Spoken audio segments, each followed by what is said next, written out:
नमस्ते दोस्तों, आज पढ़ेंगे भारतीय दंड संहिता। भारतीय दंड संहिता जो कि आईपीसी इंडियन पेनल कोड, भारतीय दंड संहिता इसका हिंदी अनुवाद है, आईपीसी इसका इंग्लिश में अनुवाद है। तो जो विद्यार्थी पहली बार इस चैनल से जुड़े, इस चैनल को सब्सक्राइब कर दें, लाइक कर दें, बेल आइकन दबा दें ताकि आपको हर एक वीडियो का नोटिफिकेशन मिले। वीडियो अच्छा लगे तो दोस्तों में ज़रूर शेयर करना ताकि उनको भी इस वीडियो के माध्यम से कुछ ज्ञान मिल सके। तो चलिए शुरू करते हैं आज का लेक्चर। शुरू करते हैं। भारतीय दंड संहिता। भारतीय दंड संहिता में कौन कौन सी धाराएं हैं, कितनी धाराएं हैं इंडियन पेनल कोड में। तो इसमें धारा 1 से लगाकर 511 कुल धाराएं हैं। भारतीय दंड संहिता में कुल धाराएं 1 से लगाकर 511 धाराएं हैं। उनमें कुछ धाराओं का आज ये वीडियो रहेगा। तो शुरू करते हैं आज का लेक्चर। भारतीय दंड संहिता में पहली धारा पर चर्चा की जाए। पहली धारा, तो इसमें जो संहिता है उसका नाम क्या है। भारतीय दंड संहिता का इसमें नाम व इसके प्रवर्तन का विस्तार दिया गया हुआ है। भारतीय दंड संहिता का नाम क्या है, इसका नाम कब रखा गया था, विस्तार में वीडियो में आपको हर एक धारा के ऊपर या एक विस्तार से वो वीडियो अलग से बनाएंगे अपन। ये वीडियो सिर्फ धाराओं के नाम पर रहेगा। तो पहली धारा में संहिता का नाम दिया गया है और उनके प्रवर्तक एवं विस्तारक पर इसकी चर्चा दी गई। नेक्स्ट दूसरा देखते हैं। धारा 2 में राज्य के भीतर किए गए अपराध, मतलब भारत का निवासी या कोई विदेशी निवासी अगर भारत के अंदर अपराध करता है या कोई अपराध करित करता है या अपराध किया जाता है उसके द्वारा, तो उन अपराधों में कौन कौन से दंड के विधान है उस पर चर्चा रहेगी। नेक्स्ट थर्ड वाला, तीसरे नंबर की धारा या थर्ड धारा, भारत से परे किए गए। भारत से परे मतलब भारत के बाहर किए गए किंतु भारतीय विधि के अनुसार विचरणीय होगा ये। तो ये भारत से परे किए गए मतलब भारत के बाहर किए गए किंतु उसके भीतर विधि के अनुसार विचरणीय पर अपराध के लिए दंड दिया गया तीसरे में। नेक्स्ट धारा पर चर्चा करते हैं।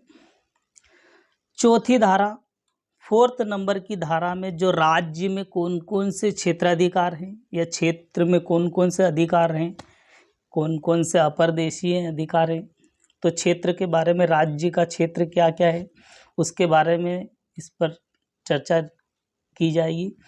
तो राज्य क्षेत्राधिकार ये देशी अपराध के लिए संहिता का विस्तार दे रखा है।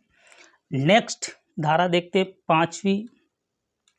इसमें कुछ विधियों पर इस अधिनियम के द्वारा प्रभाव डाला गया है, मतलब इसमें कुछ ही विधियों को इसके अधिनियम के अंतर्गत प्रभाव डाला गया है। नेक्स्ट धारा की बात करते हैं, 6 नंबर की धारा। तो ये जो भारतीय दंड संहिताओं की जो परिभाषा दी गई है, भारतीय दंड संहिता अधिनियम 1860 में जो धारा दी गई है या उनके ऊपर जो अपवाद दिए गए हैं, अपवाद पर उनके अंतर्गत इसको समझा जाएगा। तो छठी धारा में क्या दिया गया है, तो संहिता की परिभाषा एवं उनके अपवाद को समझा जाएगा। उनके अपवाद पर चर्चा, परिभाषा पर विस्तृत जानकारी मैं आपको दे पाऊंगा। 7 नंबर की जो धारा है वो एक बार स्पष्टीकृत वाक्यांश का अभिप्राय, जो स्पष्टीकरण स्वरूप से जो वाक्य दिए गए हैं उनका अभिप्राय है इसमें। 8वें नंबर की धारा पर चर्चा करते हैं। तो यहाँ पर लिंग से संबंधित, लिंग में स्त्रीलिंग, पुरुष लिंग, स्त्रीलिंग पर चर्चा की गई है।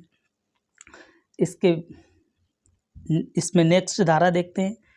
तो 9वीं धारा में वचन पर दे रखा, वचन कौन कौन से वचन हो सकते हैं, वचन पर विस्तृत जानकारी रहेगी। 10वीं नंबर की धारा पर स्त्री और पुरुष पर विस्तृत कानून के तहत इसमें कुछ दिया हुआ है। नेक्स्ट धारा, आज ये वीडियो सिर्फ धाराओं के नाम पर रहेगा। नेक्स्ट 11वीं धारा व्यक्तियों पर रहेगी।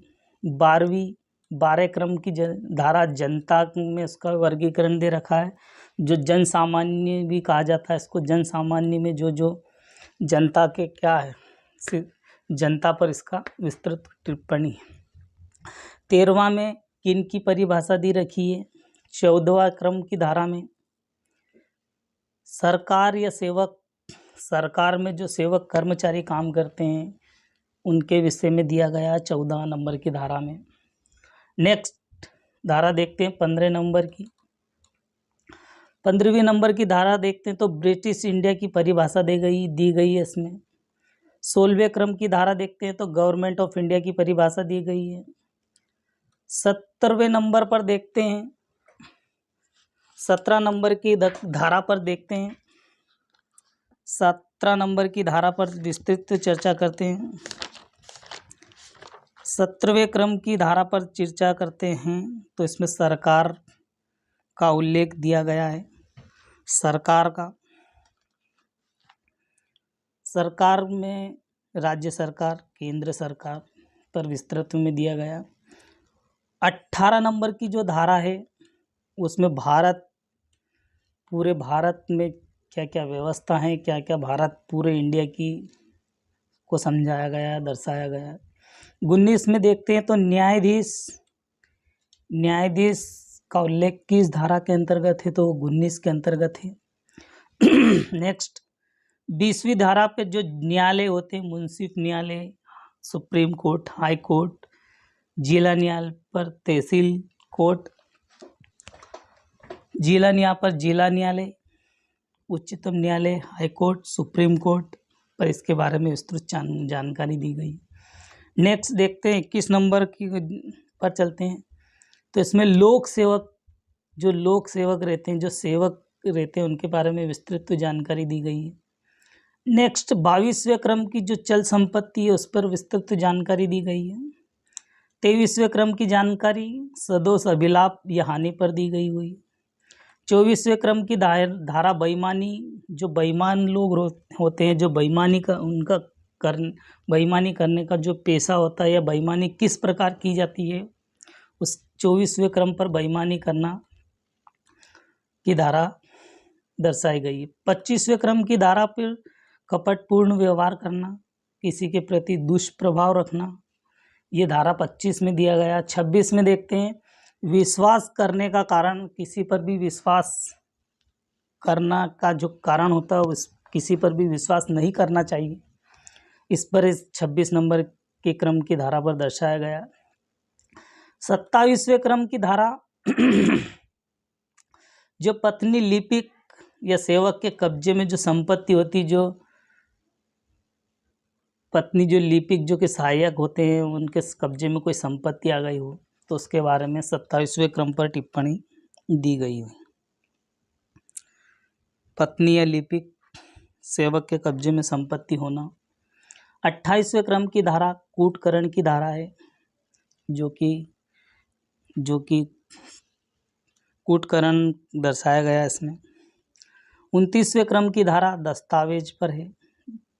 महत्वपूर्ण दस्तावेज कौन कौन से हो सकते हैं, दस्तावेज कोई भी हो, दस्तावेज पर 29A इलेक्ट्रॉनिक अभिलेख, कुछ इलेक्ट्रॉनिक अभिलेख पर 29A जिसे अमेंडमेंट करके किया गया, इसमें कुछ जोड़ा गया था, ये अमेंडमेंट वाली धारा 29 है। नेक्स्ट 30वें क्रम की धारा मूल्यवान प्रतिभूति, जैसे कुछ भी एसेट्स हो सकती है, संपत्ति हो सकती है, रुपया पैसा हो सकता है, जो भी मूल्यवान हो आपकी प्रतिभूति।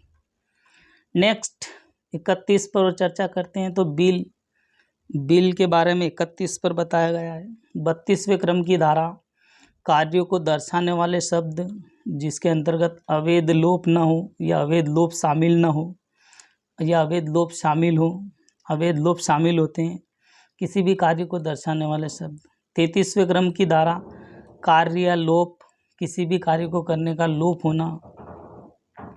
नेक्स्ट देखते हैं 34वें क्रम की। तो सामान्य आशय व अग्रसर करने के लिए कोई व्यक्ति के द्वारा किए गए कार्य, अग्रसर व्यक्ति के द्वारा किए गए कार्य, किसी आशय से किए गए कार्य, धारा 34 में देखेंगे। धारा 35 में की बात कर लेते हैं, 35वें क्रम की धारा। जबकि ऐसा कार्य कोई भी कार्य करने या इसका कारण किसी कारण से आपराधिक है, तो वह अपराध का ज्ञान, उस अपराध का ज्ञान व आशय, उस अपराध को किस ज्ञान से किया गया है या किस आशय से किया गया है, इसके बारे में धारा 35 में चर्चा की गई है। नेक्स्ट धारा 36 की बात कर लेते हैं। तो जो भी आशयपूर्ण कार्य किए गए हैं या कोई भी शंका किस कार्य को करने में, जो कार्य के जिस असंत जो कार्य द्वारा किए गए हैं उनका लोप करित का परिणाम, ये धारा 36 में बताया है। धारा 37 में कुछ कार्यों के लिए किसी विशेष किसी कार्य को करने या अपराध गठित करने में सहयोग करना, किसी भी कार्य करने में किसी का भी गठित करने में किसी को सहयोग करना, ये धारा 37 में दिया गया है कि कोई भी कार्य किसी कार्य करने को गठित करने में या सहयोग करना, धारा 37 में इसका उल्लेख दिया गया। धारा 38 की बात कर लेते तो आपराधिक कार्य, सप्रकृत व्यक्ति विभिन्न अपराधों का दोषी हो सकता है। आपराधिक कार्य कोई भी हो, इसमें अपराधी दोषी हो सकेगा। धारा 39 की बात कर लेते हैं, जो स्वेच्छा से जो किया गया है या अस्वेच्छा से किया गया, ये धारा 39 में इसका वर्गीकरण है। 40 की बात कर लेते हैं तो धारा 40 में अपराध छोटा हो या बड़ा हो, अपराध है, छोटे के द्वारा किया गया या किसी के भी द्वारा किया गया अपराध है, तो इस धारा 40 में अपराध को दर्शाया गया है। नेक्स्ट देखते हैं धारा 41 में विशेष विधि, जो कि विशेष कुछ विधि लागू की जाएगी इसमें। एक धारा 41 में विशेष विधि। धारा 42 की बात कर लेते हो तो स्थानीय विधि। धारा 43 की बात कर लेते हो तो अवैध।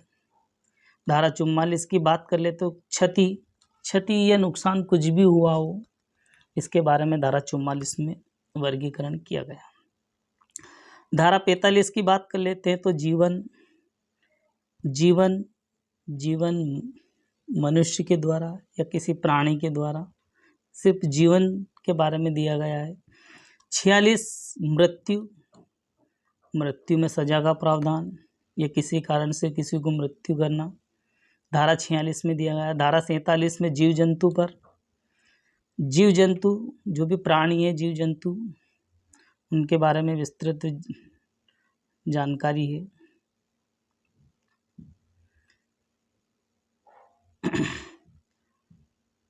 धारा 48 जलयान, जो कि जल सीमा या जलयान में तैरने वाले जहाज। धारा 49 वर्ष या मास, जो पूरे एक साल में कितने वर्ष या मास पर, इसके बारे में विस्तृत जानकारी दी गई धारा 49 में। धारा 50 की बात कर ले तो इसमें धारा के विषय में ये विस्तार से भारतीय दंड संहिता के अंतर्गत दिया गया है। तो दोस्तों आज के वीडियो में इतना ही। मिलते हैं नेक्स्ट वीडियो में। जो विद्यार्थी पहली बार इस चैनल से जुड़े, इस चैनल को सब्सक्राइब कर दें, लाइक कर दें, बेल आइकन दबा दें, ताकि आपको हर एक वीडियो का नोटिफिकेशन मिले। वीडियो अच्छा लगे तो दोस्तों में ज़रूर शेयर करना, ताकि उनको भी इस वीडियो के माध्यम से कुछ ज्ञान मिल सके। तो आज की वीडियो में इतना ही। जय हिंद, जय भारत।